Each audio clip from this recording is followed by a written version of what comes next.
And I'm Winnie Stone. And this is Come On In, Queens. Now, who are you? It always never ceases to startle me when you say that. I don't know why.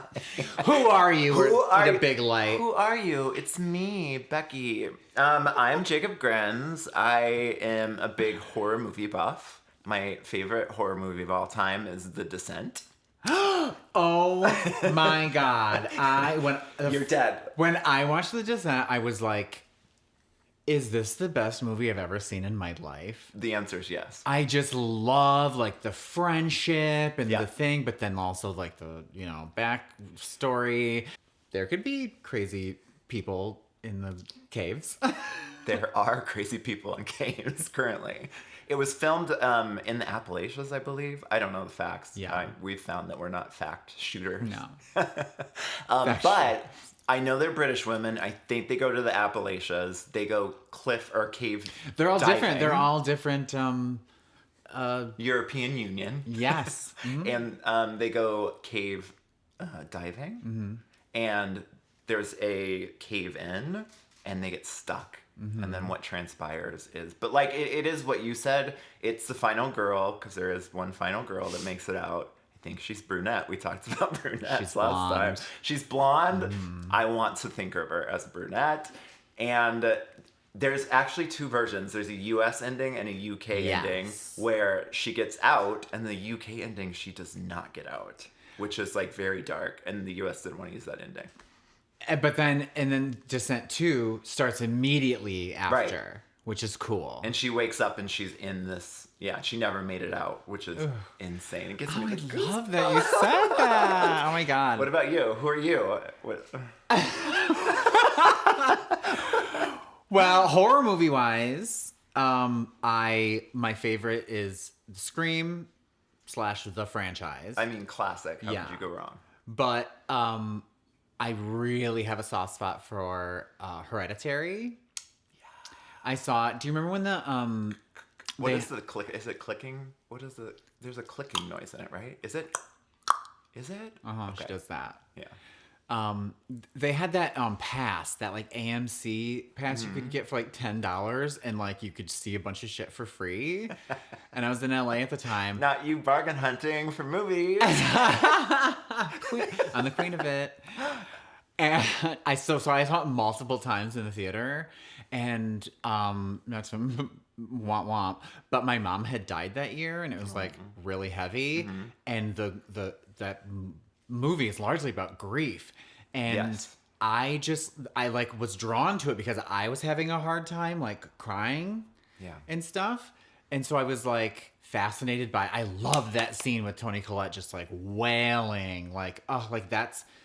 When someone like your kid or your partner or your parent, like immediately like, oh my God. Yeah. Anyway, who am I? Yes.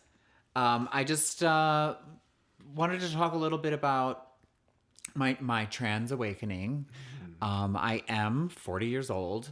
And this was about 2 months before. It was like June 1st, actually. I was watching an interview with Jinx Monsoon. And briefly, she talked about her transition and her realization.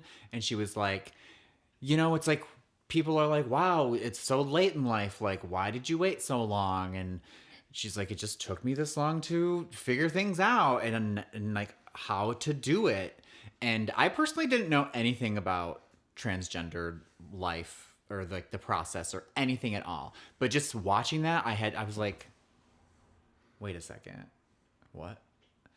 And then like the wheels are turning and there was like no turning back. And I went crazy and set up all these appointments. I got into a support group. I got 2 therapists. Like I was like, we need to figure out if this is real. Because if it is, time's a wasting. I've got to get shit going. And it turns out all the things in my life that we just thought,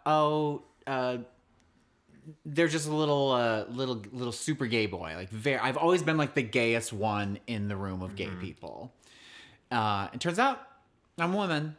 Turns out you're a woman, and a beautiful woman. Thank you. Yeah. And I'm like, I'm on a roll. And in 3 weeks, I have my first part 1 of my facial feminization surgery So I will actually be getting this surgery a few days before a year of when I realized. Yeah. So I'm killing it, you know? You are. I was on top of it immediately. I signed up for every gender pathway program at every hospital.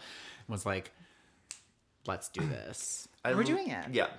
I am so proud of you. And also, I love that you call it an awakening because when people say they're having a midlife or any sort of crisis, I was so worried about that. I always think that that's not the way to look at it because I've had a midlife awakening as well.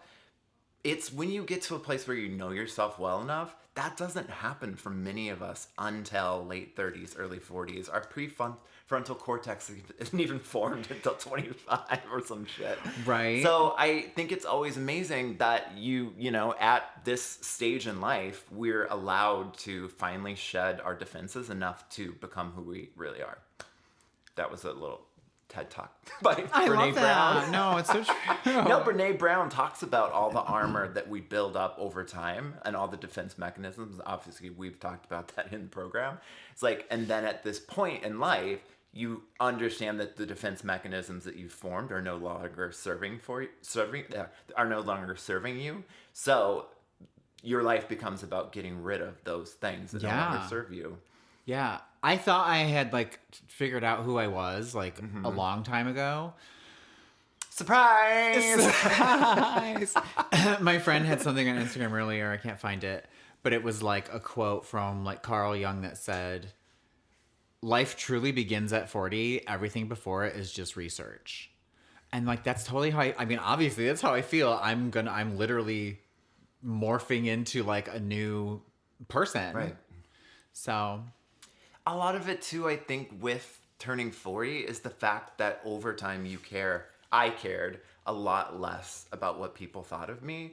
And so there's a lot less people pleasing happening because I am able to step into who I really am because I don't care as much about what people think I represent or who I'm putting out into the world.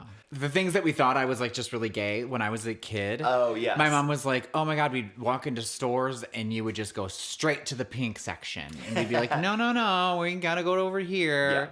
Yeah. They were like very accepting of me like playing with Barbies and like definitely being like a little girly and stuff, thankfully. But yeah, all that stuff we thought was just a flamboyant is a transgendered woman. It makes all the sense. It does make sense. I think that we as children, like as queer kids, I remember like in 7th grade being asked if I was gay and that being the first and that was the first time it was on my radar at 7th grade because I'm thinking, what is it that I'm putting out that is making you say this to me?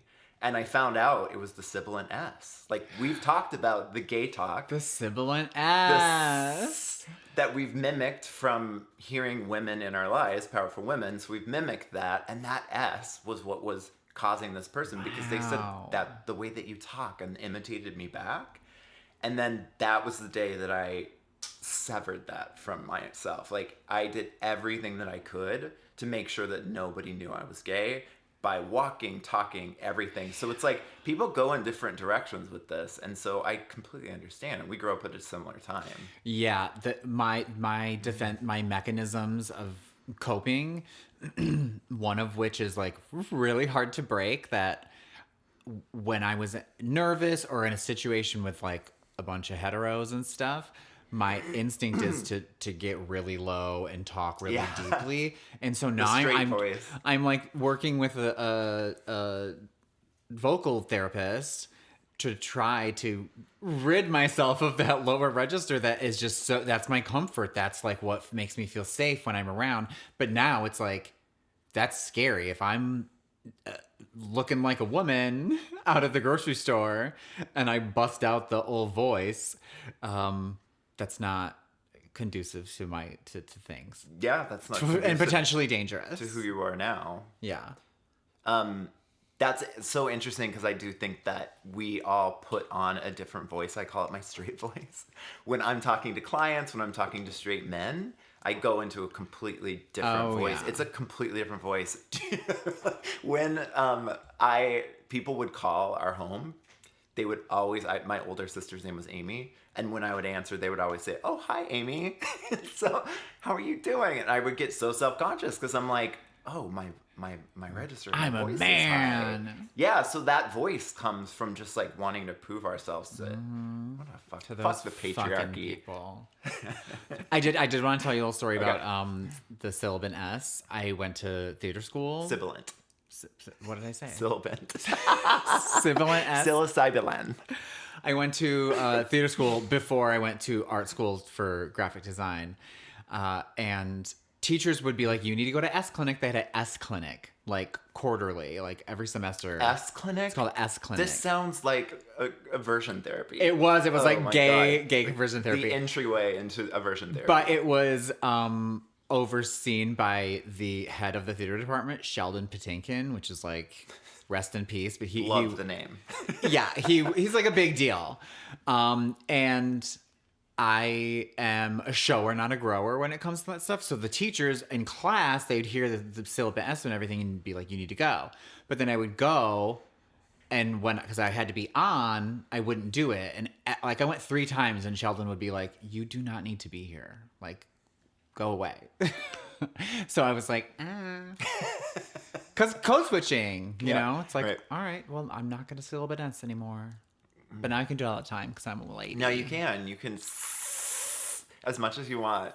All right, should we get into it? Today we are doing our Survivor 50 Dreamcast. Listen, we have no rules for this. No rules. No rules at all. We don't even know who is on each other's lists. No, yes. Yes, we did it on our own. We did this independently. There may be some that cross over. Yeah, Maybe. probably. We'll see. And there may be some, or we may be getting 32 unique people in which we're going to have a hard time getting to 18 total, which is our goal. We're trying to get to 18 total. But if you want like a actual rundown of the possibility of people getting on to Survivor 50, go listen to our app. This is like completely fictitious. Yes. And we're just having fun. Yeah. And I'm going to say off the bat, there are some in here that we talked about in our character episode. Well, yeah, I did that too because I was like, I don't have to research them again. But mostly you're going to be surprised because a lot of our faves, our mutual faves, I left off because I'm like, you know what?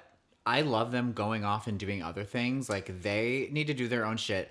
If Survivor isn't going to treat them the way they should be treated, then they should go do Australia and they should go do Traders. Yes, like, I agree with you. And that's the way I feel that there are certain people, the legends of the game, that have outgrown Survivor. Yeah. Current state of Survivor, they're better than what it is.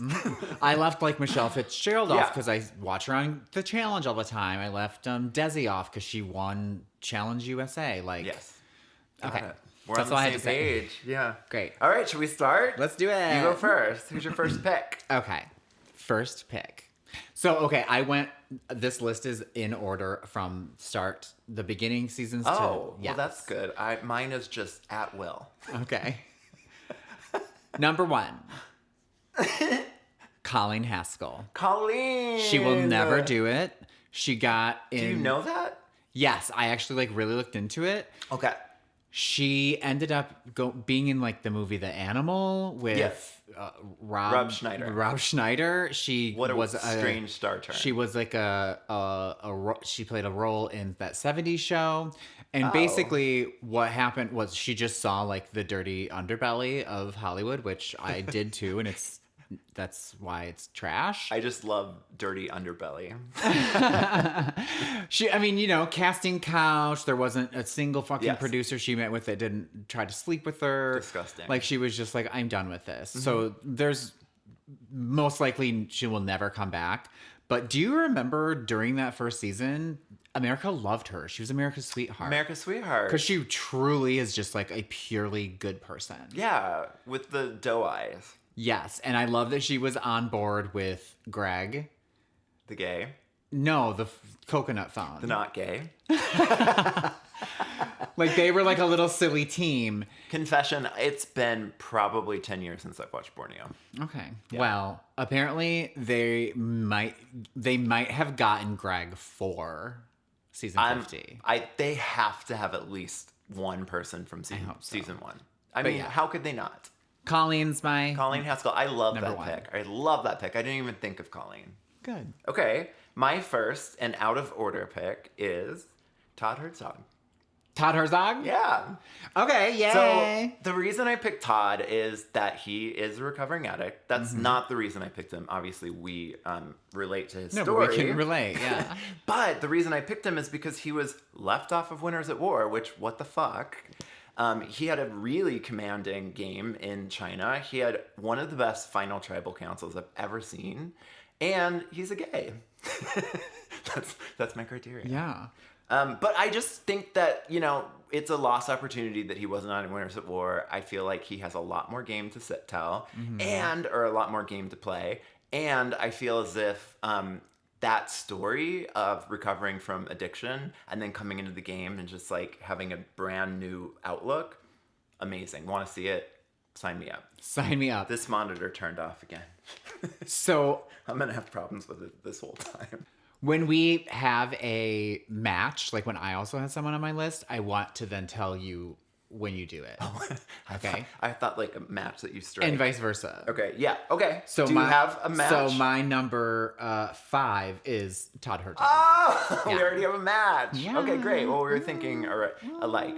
I was thinking like gays, strong women, eye candy. Okay, well, Do we'll I see. need another Venn diagram? What? I mean, that's what I We'll was see. thinking. You don't No. need a criteria. It sounds like you started from 1 and just went for anybody that you wanted to see back. And I love that. Yeah. Okay. We did not align on our criteria. It's fine. Nope. Okay, so I knew he was going to be a little more structured and I was going to be a little more kamikaze. Yeah. I think that's what we bring to this podcast. Yeah. Structure and kamikaze. I'm like, as I hold my slide presentation, won't let go of it. Second pick. Second is Miss Kathy Vavrick O'Brien. Kathy. From Marquesas and All Stars. Oh my God. Yes, I must have Kathy back. And I saw a clip. She did like an interview in her car with Drop Your Buff. She's a real estate agent. And I didn't watch like all of it, but I just like watched a little bit. And she's still the same. Like, I just loved her. She's so down to earth. Yes. And she gets it. And she's like willing to play the game. And she tries really hard. And I love that. And she is a talker. She can talk her way out of anything. And I love her voice. I love her voice. I could just listen to her voice. Like if they had, you know how they had like the sleep talks? Like people will do sleep stories. No, there's an app called Calm. If you ever want to do this, Oh, and they just, there like, are talk, and it's, celebrities who do like the stories, bedtime stories. So you listen to a bedtime story. My favorite was Cillian Murphy because he has an Irish accent and he like would just lull me to sleep. All of that to say, Kathy would be great at doing that, and I want to listen to her story. Yeah. As I fall asleep into deep REM. Okay, so my next pick is Evie Jagoda. Evie. New era. Evie was on my short list. Yeah. Again, because my list wanted to skew very heavily queer, they are one of my favorite players in the new era. Aligned with Xander. I forgot about that. Yes. Sort of got screwed over towards the end of the game. Also was a very, very good confessionalist. Has been on several podcasts that I've listened to. Our app to like recap episodes of Survivor. And so just want to see them back on my screen. Yes. And I think that they have a really good chance of coming back if they start doing more returnee stuff. Yeah. Number 3 for me is... Are we on number 3? Oh, yeah, we're on number me. 3 for you. Yes, Yeah. correct. Sorry. We're so organized. So from season 6 Amazon, one Miss Christy Smith. They gave her nothing that was going to like be helpful for her, and so she couldn't she couldn't see conversations at night. If they're walking through the jungle and they're in front of you, she couldn't see. But she made it pretty far. She's great. I watched a bunch of clips. She's like on it. I love it. She was kind of bullied a little bit too, though. She was bullied? Yeah. Yeah, that's sort of like the groupthink culture. Like, let's pick the odd person out. It's unfortunate to watch and reflects our society. But it was what I loved about Survivor and still love is their willingness to cast, even if it's a stunt cast, to cast people with like disabilities, people just that are like very different from the norm, because that's what Survivor's all about, you know? Yeah. The I melting agree pot, with you. I think that there's okay, so for example, I think that there's a little bit nuanced editing that can happen. For example, Eva, current season of Survivor 48, I feel, and I don't know if I'm alone in this, that she is very one-dimensional as far as her edit. I know that there's likely been more people with autism. It's amazing that she's the first like openly autistic person on the show. And I think that they've made that her only personality trait. And they haven't painted like this very three-dimensional character, complex person that she probably is. Yeah. Right? That and that she hates women, and that she's strong and wants to stick with the strong people. Yeah, that's that. true. Yeah. Yeah. It could just be a familiarity thing though, like with men, right? Like we hate men. Oh, yeah. So whose turn is it? Is it my turn? Yeah. Okay, so I put on my third person. I chose my third person based on one of my favorite seasons. Okay. I was up out of my seat when this first was previewed. I had not watched Survivor for a couple years when Race Wars was first promoted. Season 15, Cook Islands. Okay. Divided by race. I saw someone's interview and they called it Survivor Racist Island. I mean, it is because they should not ever do this again. At that time, it was controversial. I mean, at this time, it would be even more so controversial. But it was interesting. And it forced Survivor to cast a very diverse group of people. It was the only diverse cast until they put the diversity initiative in. Yeah, I agree. So Jenny Guzan Bay is on my list. Okay, Jenny. Yes, Jenny. I actually know Jenny. I went to a yoga and meditation retreat with Parvati and Jenny. Jenny is an amazing yoga instructor. My favorite, probably, I've ever worked with. And we went to Cabo, and it was an amazing time. I actually got to talk about her time in Survivor. She has a great attitude about it. However, if you'll remember, she got this message in a bottle twist, which is not something they had ever done. And they had to read this message in a bottle at Tribal after they had voted off somebody else, Rebecca, I think, that night. And the message in a bottle twist was... Oh, see, look how pretty. Yeah, well, my slide presentation. God damn it. What are you looking for? The picture. Oh, okay, got it. Yeah, but I saw it, yeah. And Parvati read it, right? And they had to vote out someone Parvati else? read it, and it was like, you have to vote somebody else out. And because of that twist, and they were going back and forth between Jonathan Pinner and her, and ultimately she got voted out last minute. I think she really got screwed, and I really think she had more game in her. She was a great player. I'd love to see her back. I think she deserves a second chance. And she's one of those people that we love, that we feel like they could hang. And you did hang. I did hang with her. She's great. She tried to fix me up with her gay son. I may not keep that in. All right. Yeah, but her son's gay. Like, she's a friend of the gays. She's a wonderful person. She's so kind. She's so sweet. Yeah. Maybe we'll have her on one day. Yeah, I would love to. She would do it, I bet. All right, and we're on to our number 4. Who do you have? Nice. Okay, so my number 5 was Todd, which we already talked about. Or number 4. My number 5 was Todd. My number 4 got it. is... Can't have Todd without Courtney Yates. Courtney Yates, okay. And she was on our episode about characters, but I was just like, I want her on my screen again. I want her back out there. She's just so... she's everything. She's everything. Yeah. And talking about she can hang, oh my God, we'd be best friends. I see a lot of me in her. And I am not like as pessimistic. Like, what would you say? I'm like very optimistic. You're and like, very optimistic. I'm not. But I love that type of just talking shit about everyone, like constantly being like, wow. Yeah. In someone else so that I can work off of that. Yeah, you would bounce off of that very well. Yeah. I also am very optimistic, but I am much more cynical than you, I believe. Cynical, say? that was the word I Yes. would say. Yeah. Yes, you are. Okay, thank you. I'll take that as a compliment. I also had Courtney Yates as my number 5 pick, so we are aligned with Todd and Courtney. Yeah, I mean, all the things that I need not say more. Need not say more. All right, Courtney. that. I think that she's probably going in our final 18. But we'll get to in. that conversation. We should have, she has a straight on in. Yeah. I know we With don't Velcro, have like Velcro things. Stick on it. As we build our budget and this podcast starts paying us, we'll have more stunts in the background. Yeah. So like and share. Yeah, like and share. Comment. Review. Pay us. Pay us. Pay us We really want to quit our jobs. Venmo. Yeah. Okay. Cut that out. Okay. My voice just keeps getting higher. Okay. Next. Okay, next, I have a new era person as well. I could not leave her out of this. We talked about her previously. Carolyn. Okay. Carolyn. I know it seems kind of disappointing to even talk about her being in 50 because we know she's not. know she's probably not going to be in 50. But she is the number one character to come out of the entire new era. Of the new era. Absolutely agree with you. She's their biggest star since... Who? Can you think of the next biggest star? Like, what season? Maybe...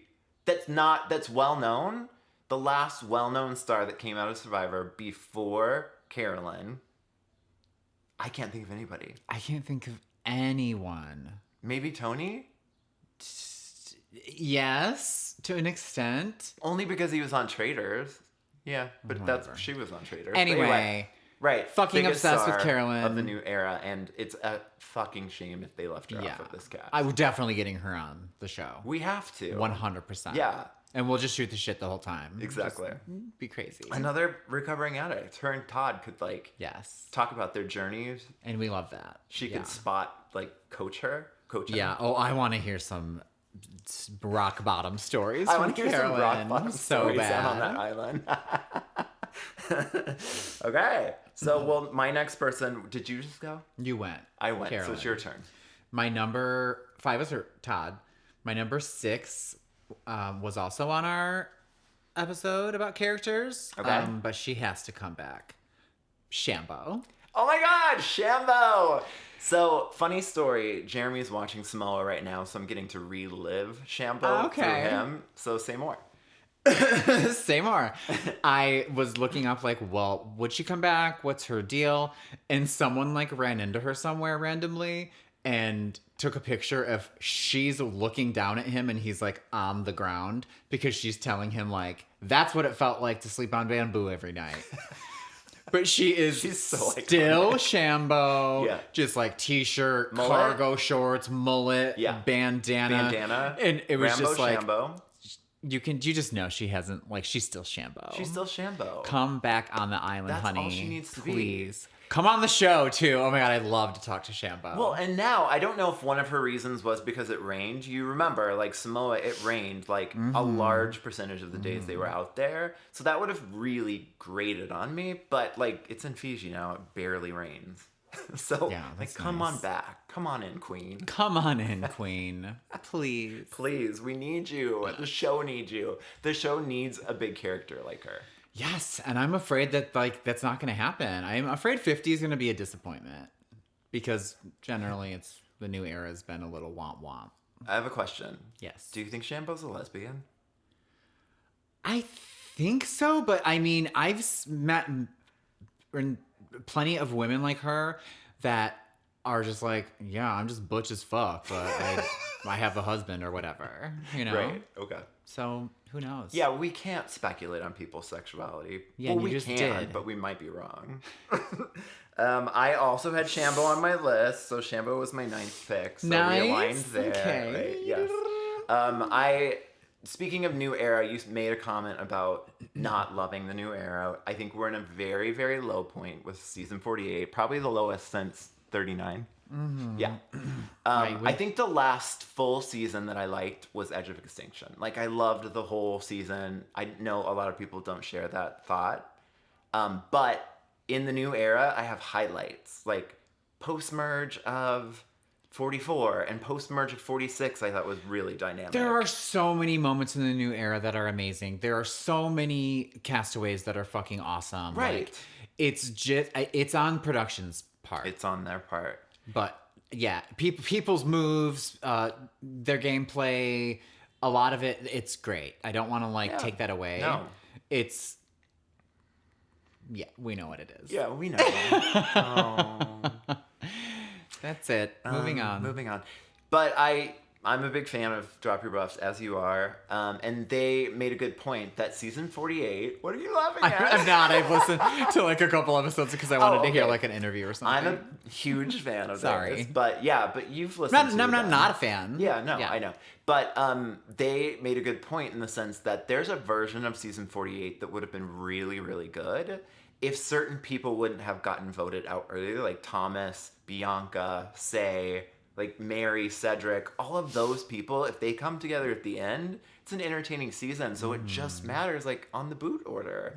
We get duds. We got duds in 30s and 20s just because of the boot order. Yeah. I mean, fucking plenty of duds. There were whole seasons where I was like, there's absolutely no one on here I want to pick. Yeah. For my pick. Okay, we'll have to do seasons that nobody is worth picking. Okay, so whose turn was it? You just said... I don't know. I said Carolyn, and then you had Shambo, and I had Shambo, so I think it's my turn again. Okay. Let's just go. What's next? Okay, so this is the only multiple returnee that I had on my list.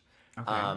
Because for the most part, I think I'm aligning with you that I want to see people who've only been on the show one time and who have a lot more story to tell, and that who still, I think, Survivor could build their persona or give them a platform.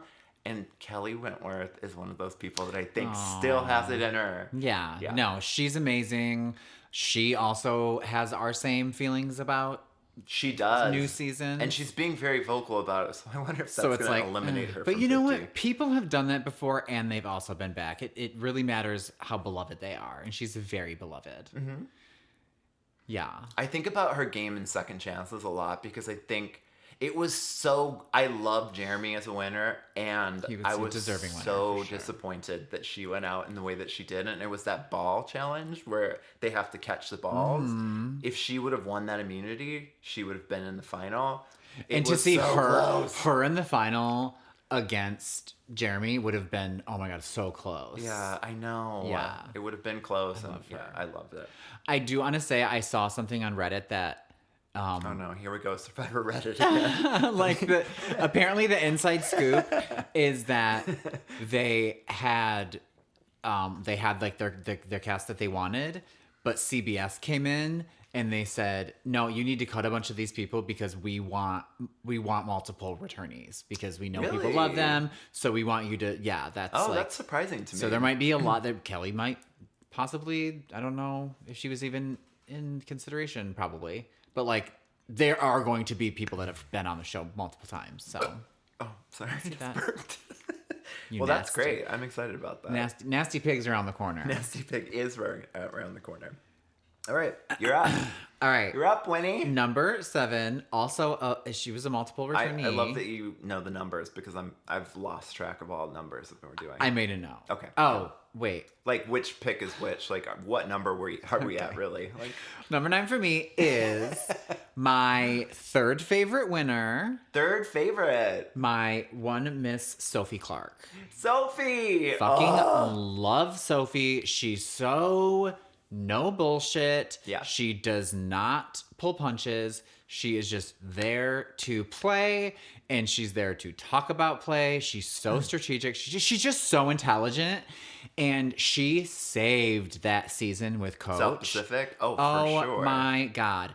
I remember being at work and being oh, there's a new Survivor I get to watch when I get home. I'm like, oh God, there's going to be fucking prayer circles and all this God loving. But she saved it because then they would cut to her in a confessional and she'd be like, okay, I'm just pretending. This is so stupid. I just love her so much. I wish she would have lasted longer on Winners at War. We need people like that because I think that a lot of people probably were excited about the prayer circle. There's a portion of the population that would be like, oh my God, this is so wonderful. Yeah. But we need somebody like that who's like jumping in there and being really honest about that. And I loved Sophie for that. And I also loved Sophie on Winners at War. I think she did amazing. Yeah. Blindsided by Tony. What can you do? Her getting to the end with the two boys and being like, listen, men do this all the time. I brought these dummies along and they did my bidding and now we're sitting together and I deserve to win for that. Yeah. And she's sure just did. a goddess. I love her. Come on in, queen. Come on in, queen. She was on my, I told you I was getting anxious like before I did this because I had 30 people on here. And I was like, I don't know which ones to take off. I ended up taking off Sophie. That's okay. Honorable mention for you. Yeah, honorable mention for me. Okay. We're at, just time check, we're at 46 minutes. Jesus Christ. Okay. Yeah, let's go. Let's keep it going. Okay. Oh, sorry. You throw up on the mic. That really spiked a lot of I bet. You can use that to sync the video. Yes, I'll use that to sync the video. Sync by belch. Okay, next on my list, I'm not going to even say numbers anymore because I've lost track of where That's we're fine. at. Like in life, I don't know where we're at right now. Jatia! Jatia! Brains Tribe of Cagayan. What an icon. She You came left her in- alone at you left her alone at camp? Yeah. We just told her we were going to vote her out, and they come running. They come running. And she starts off that season with a bang because she is some sort of like nuclear She's engineer. a fucking rocket scientist. She's a rocket scientist or some crazy profession. She's like hell bent on the fact that she knows how to build a shelter, and yet has no idea how to build a shelter. And Cass is over here like, this is not going to hold our weight. Like, there's 500 pounds of us. It was iconic. But she was also bossing everybody around, like, go get bamboo. Yeah. I love that No, kind it of took her energy. a while to like find her stride, but she did stick around. She did. Yeah. I mean, where did she get voted out? I can't remember that part. I feel like the middle. Yeah. I don't know. They kept on going to Tribal. The Brains Tribe. Yeah. Yeah. Isn't that the way of things? It's Yeah. always like the Well, when smart there's three people. tribes, It happened so- on Australian too. The brains kept having to go. Oh, is it? Yeah. I know. And don't forget that she dumped out all their rice. She did dump out. I mean, all the that's rice. the iconic Yeah. thing. She should just do it. Well, they don't get rice anymore. And we don't really get the villain arc anymore, but I'm cool to see villains coming back. Yeah. Hopefully. Hopefully. We need a whole heroes and villains heroes and villains part 2. Okay, another returnee, multiple returnee. Yeah. Abby Maria Gomez. I Get here. Get back on my screen. love Open that mouth. No filter. that mouth. That sounds very Just dirty. we have two friends that are like randomly watching seasons. Yeah. That both watched is it Philippines, Cambodia? and then Cambodia, yeah. And are just like, fuck her, I hate her, and I'm like, yeah, but you love to hate her. I love to hate her, but Like, she's such a good, like, she's so aggravating. Like, she does not think before she talks. She says what she wants. She doesn't care about how, like, what she should be saying and doing to, like, keep her place in the game. She's just like, and if she thinks you've wronged her, you're have. dead to her. Yeah. Dead. I think I saw Perception. on some podcast, somebody said, if you want to work with Abby, ignore her. Don't talk to her and just like be nice to her from afar, because the people that are nice and try to make friends with her and like try to work with her, that's when she starts getting like, are you turning on me? Yeah, Are you real talking shit about paranoia. me? And so it's like, if you really want to work with her, like, don't. And then she'll be like, oh, hey, I can trust you because I haven't made up some story about hating you yet. yeah. But yeah, she needs to come back again. I love her. And I think she I might. agree with you. I think she Yeah, might. she's definitely been rumored to come back more than like any other people that I see. It's always on everybody's rumored cast list. Great. There was that wonderful moment. I feel like she has an arc in Philippines where there's a tribal council where Denise comes after her like big time and she starts crying, Abby Maria, because she didn't realize that her perception that the rest of the tribe had of her was what it was. Yeah. So I really sort of feel for her then. She doesn't have any idea that she's putting this out. It's that lack of self-awareness, and it really caught up with her. And after that, like when she had that moment where she cried at Tribal, I loved her ever since that. Yeah. That's all she needed to do was just cry. And she also called Stephen Fishback poopy pants in Cambodia because he has some gastro thing happening, which I feel like Jeremy would get if he went on Survivor. Something terrible He'd be would happen to stuck me with on Survivor. diarrhea Yeah. out in the middle of nowhere. Anyway. All right. next. It was you went last, right? Mm-hmm. Okay, great. I next on my list is Reed Kelly from San Juan del Sur. I, to be honest, forgot about him. Yeah. My eyes didn't see him when I was looking. Your eyes didn't. But he's like, a lot of people want him back because Yeah. Really? A lot of people want him back? I didn't know that. So I read I'm siding with the popular vote. recently, who was the gay recently that was just like, maybe even this season, that's just like talking mad shit in the confessionals? Thomas? Yes, Thomas that went out. Yeah. That's like, yes, okay.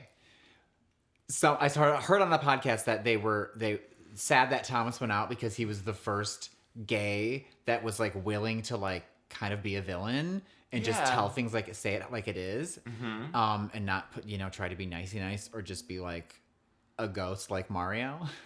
Yeah. And so since Reed, they said since Reed.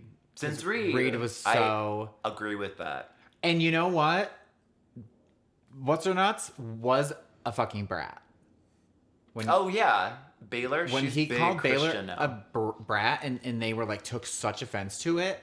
It was like, no, you're a fucking brat. Yeah. You're being a brat. And like you can work to not be a brat, but right now you're a fucking brat. Yeah. And there love was that scene where Reed called Missy girl. She's like, girl. And Baylor's like, she's a woman. She's not a girl. She's a mom. She's a mom. Yeah, I love Reed because it's like, okay, I love that they have a lot of gay people, queer people on the show. Great representation. And they did that. I mean, obviously Richard Hatch won first season. Like, Exactly. yeah. They've always done that. And I love the bitchy gay because these are the types of people that I'm friends with. So it represents I'm not friends with all bitchy gays. That Yeah. makes my life seem We have some nice horrible. ones. We have some nice gays.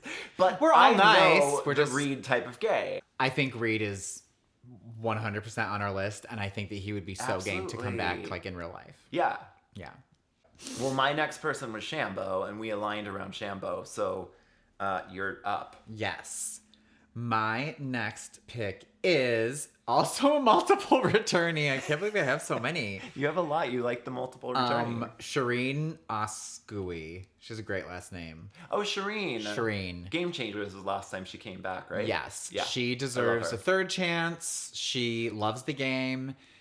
I don't know why people just pile on her. She was bullied almost the entire time she's ever been on. I don't know if she would come back because it's like, I don't know, people shit on her like crazy and she It's that definitely odd person doesn't out. deserve Yeah. it. And I love her. I think she's the right kind of I weird. think she's the bee's knees. The bee's knees. The right kind of weird.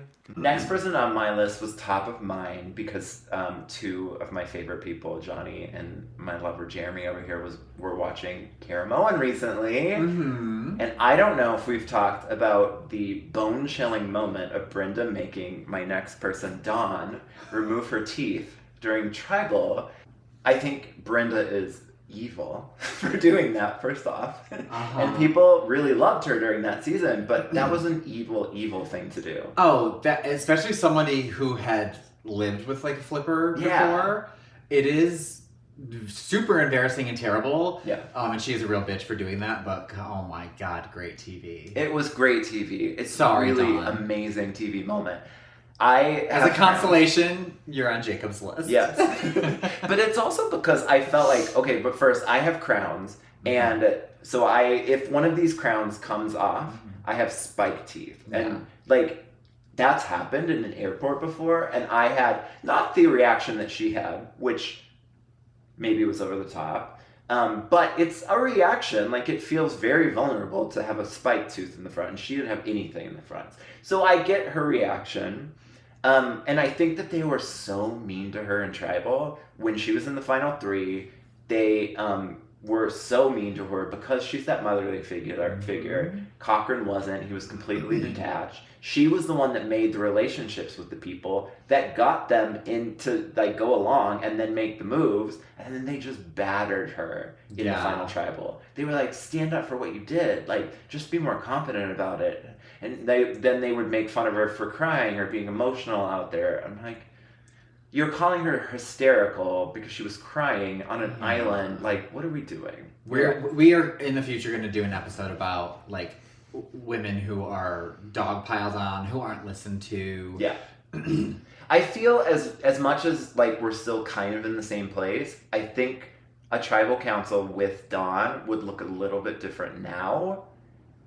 Just because we've changed slightly. Well, and I think, you know, she's grown and been on the show a couple times, right. no? Yeah. She returned. She was on twice. This was her second time. I think she could really bring it. And hopefully not be bullied. And she probably went away and can come back with some lessons. Like, you know, go cry by yourself. Like, I used to, when I was a dental assistant, I would cry almost every day on my way to work because I hated my job. I was also doing a lot of ecstasy at the time. So you had zero serotonin in your brain. So my serotogins had been completely cleared out. Oh my god. But yeah, I mean, just cry by yourself. Go to the bathroom and cry. There's not a bathroom, but like, go in the ocean. Go in the ocean and cry by yourself, Dawn, and like I let gotta it go. out. Take an aqua dump. We love your emotions. All right, this one I think the public wants this. I think she actually might have been cast, and I really hope she has. One Miss Angelina Keeley. Okay. Yeah, I mean, she's on the list too. David versus Goliath. Yes. She just said what she wanted to say. She was the forever martyr, which that's like one of my toxic traits. The race like, negotiations. I guess if no one else will do it, I will have to do it. The fucking Natalie jacket thing was iconic. I might put that in my top 5 iconic moments of Survivor. Like, we have to have an episode of iconic moments. Yeah. And that would go in there. I'm with you on that. And I do actually think that she probably has the best chance of anyone we've talked about so far to be on season 50. Again, I think she was dogpiled at the end and didn't deserve it. She played an amazing game, just as great as the fucking winner, better than the winner. Who even won? That's exactly right. Who won? Season 37. Who was it? Nick.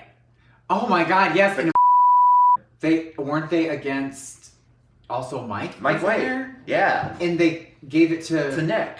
Nick? Right. That's a case of a season where even though I hate the winner, even though I strongly dislike the winner, I don't hate anybody. Like, even though I strongly dislike the winner, I still think that that's one of the best seasons of all time. It was a really good season. I'd like to rewatch it. Yeah, it's great. Yeah. All right, who's next for you? No, it's my turn because Angelina was also on my list. Well, to go along with that, we have to have her biggest antagonist on the island as well. And I think this is a possibility because she was on the White Lotus, and we're talking about Natalie Cole.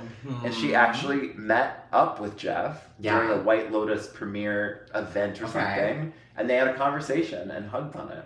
So she has a good chance. I mean, she's great TV. I loved her confessionals. She was a CEO at McDonald's or something, or like a big wig at McDonald's. Oh yeah, she doesn't need the money, that's for sure. Yeah. But we talked about that last podcast. We don't care. If you're rich, if you win the game, you deserve the money. No. I just remember like loving to kind of hate her a little bit. And the ignoring of Angelina when asking for the jacket was so, iconic. It's so iconic. I loved it so much. She's just somebody who will not take bullshit from anybody. My next is, which I doubt will ever happen because he's like huge now, but Mr. Mike White. Mike White. I would love to see him back. I would too. I'll never forget the reward where he got wine drunk. Oh yeah. It was so cute. And he's such a huge fan. Like, he could hang with us. And I want to meet him simply to tell him that I rented Chuck and Buck during... that's like one of his, I think, okay, yeah, first I didn't know movie. that. and it's about two friends that would like fool around. Chuck and Buck. We're both out very belchy today. Chuck and Buck, sorry, continue. My bad. When they were kids, they would play Chuck and Buck's.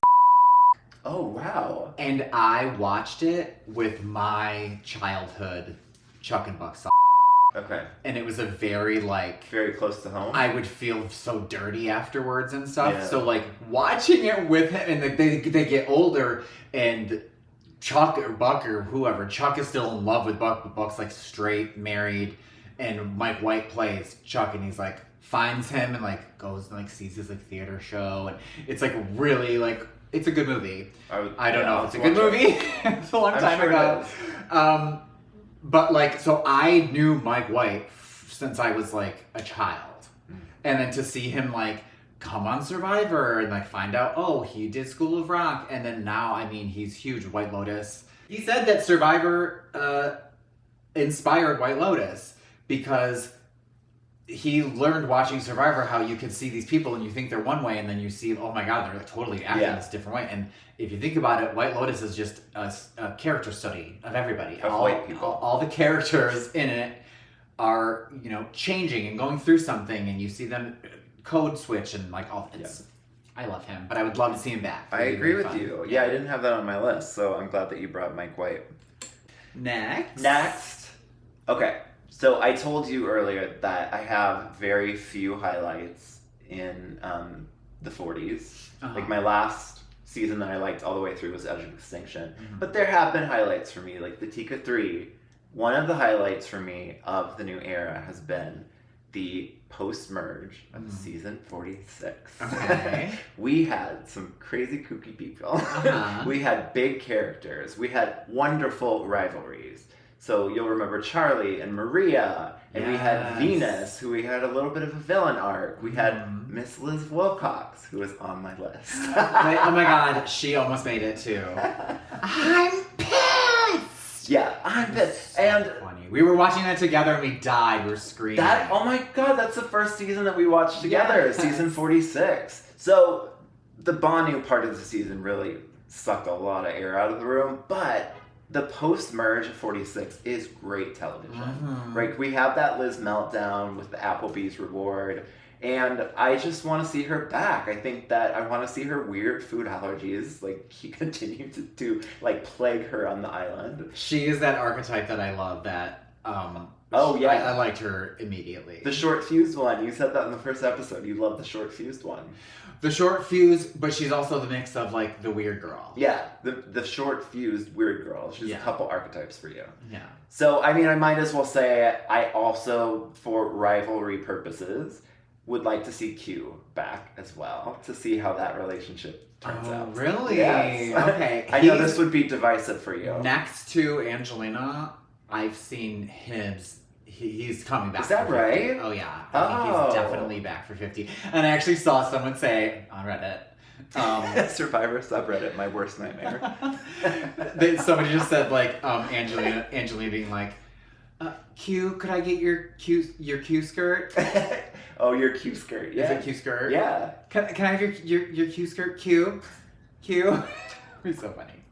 He is a big character, and he's one of those people that I truly think was aware of TV he was making and just having lines to deliver. I really think that he is a star. Next for me is, it was a very short-lived stint, but memorable for me. Francesca. Big Wendy Diaz. Wendy! Big Wendy. Oh my God, I was just talking about 38. I love Wendy. In my research for this. What a wrecking ball. She in an interview, she said, oh, my goal, like literally, I went on to release the chickens. She said, well, I think a game changer is when she watched them like throw the chickens off of the boat, like during like the marooning that season. She was like, fuck that. We love an origin story. Yeah. And so she was like, all right, I'm going to do it. And she came and she fucking did it. She did. And she did leave Edge of Extinction because she said she's like super hyperactive and she was bored enough in the game that the edge of extinction would have just killed her. Yeah. That's so fair. I respect that. Okay, so this was my eye candy criteria because I was like, okay, we have some queer icons, we have some powerful women, and we need the eye candy. So yeah. Michael Yerger. Oh yeah. You have no idea what I'm talking about. Oh, I do. Yeah, he's you do. He's like one of the few that have really utilized the sex symbol thing. Yeah. He's been on the internet teasing his for years now. Right. And I think he finally did post something where it's like kind of hard in like wet underwear or something. Oh, it's Mama, if there's a nude of someone out there, I find it. And ask anybody. Ask anybody. This is your skill. Like finding nudes of It's like one of my superpowers. So be careful. Yeah, I mean, like, he's so hot, and also he was very young when he played, but he went really far. It was in Ghost Island, which I kind of think is an underrated season. I don't mind Ghost Island. Yeah. And I mean, he's hot. Just bring him back. That's all I have. Okay. Okay. Good, moving on. Moving on. Okay, I actually was looking at the 39 Island of Idols that's like obviously known for the sexual harassment, the unwanted touching, but I was looking at the cast and I was like, there's so many people I would love to see again, because that season ended up being overshadowed by all that. Yeah, it's unfortunate. So I'm actually gonna say the next two. So Kelly Kim, bring her back. Bring her back. I loved her. I wanted her to go far, and then all that stuff started happening, and then to have her have to sit on the jury silent while they discussed what happened to her was so fucked up. Yeah. Like, it was bad. Her getting voted out was super fucked up too. Like, all those women that were like, yeah, we're standing by you, and then they just voted her out. Like, I am number one, like, take emotion out of the game.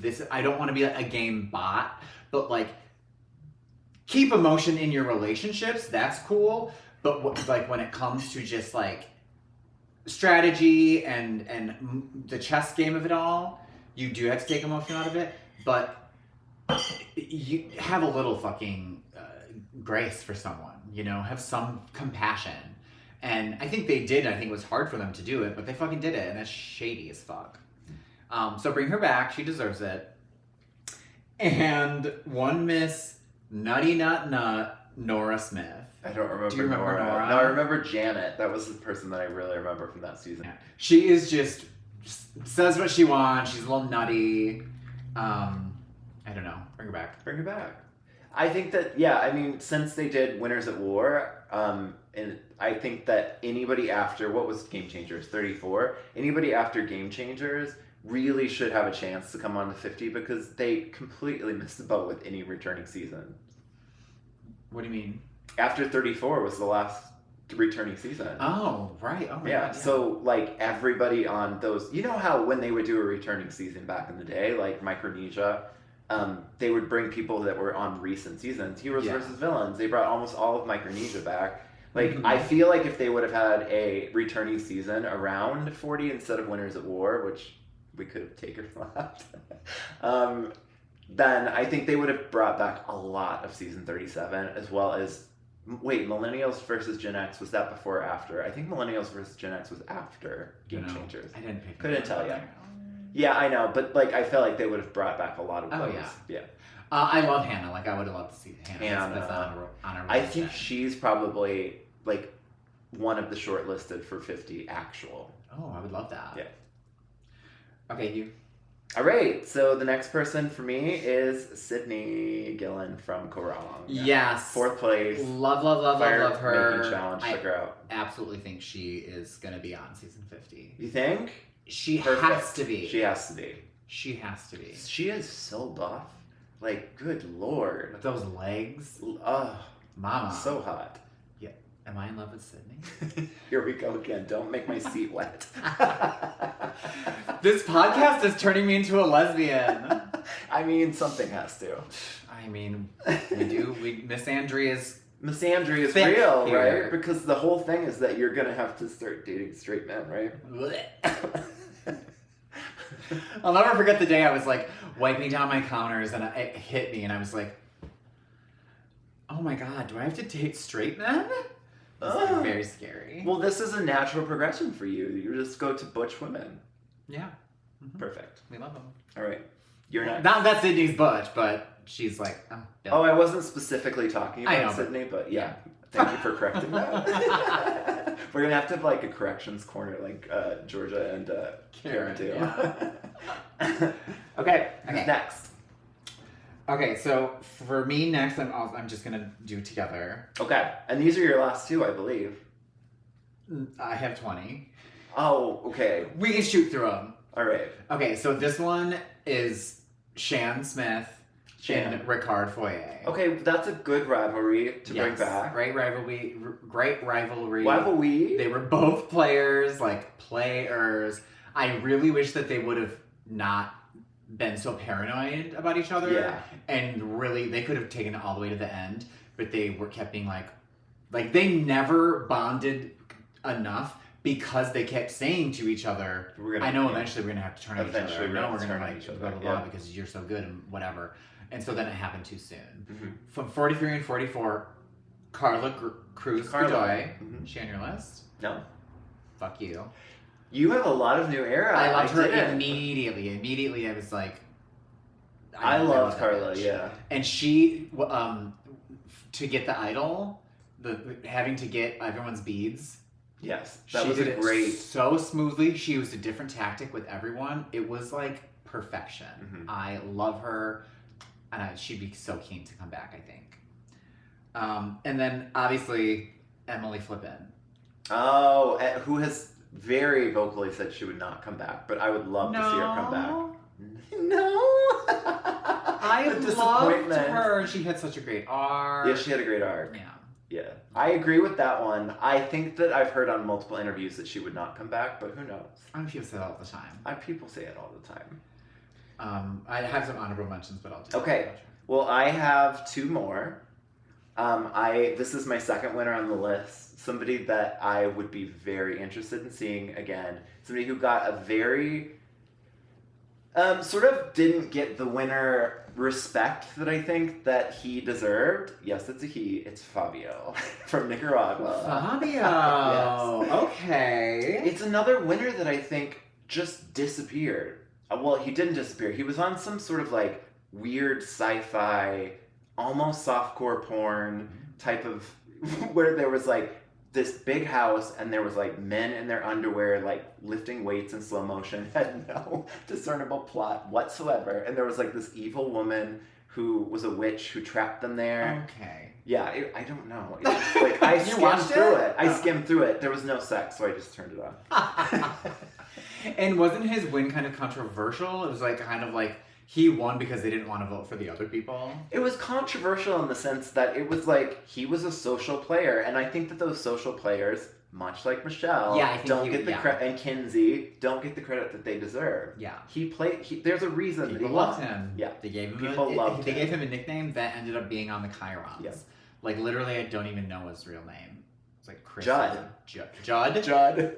So we like Fabio better, probably. This one I'm very, very, very excited about. Okay. And I think that there's been murmurings out in the Survivor community, not on Reddit because I'm not there, but in the community, this is actually a possibility Okay. for Elizabeth Hasselbeck to come back.